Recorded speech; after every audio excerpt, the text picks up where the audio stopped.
You now have the ability to preview what will be dispersed before completing your disbursements to your owners. Select the owners you wish to disperse.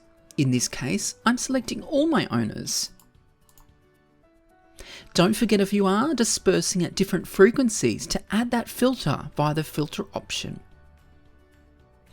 In the bottom right hand corner, click on the little down arrow and then select Preview.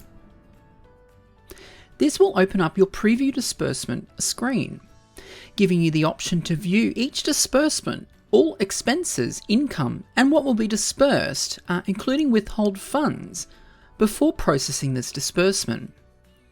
You can easily navigate through each screen and each disbursement by clicking the arrows in the top right hand corner.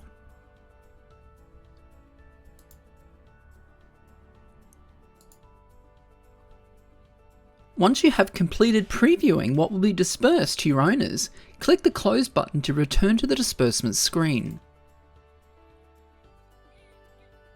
Continue your disbursement as per usual.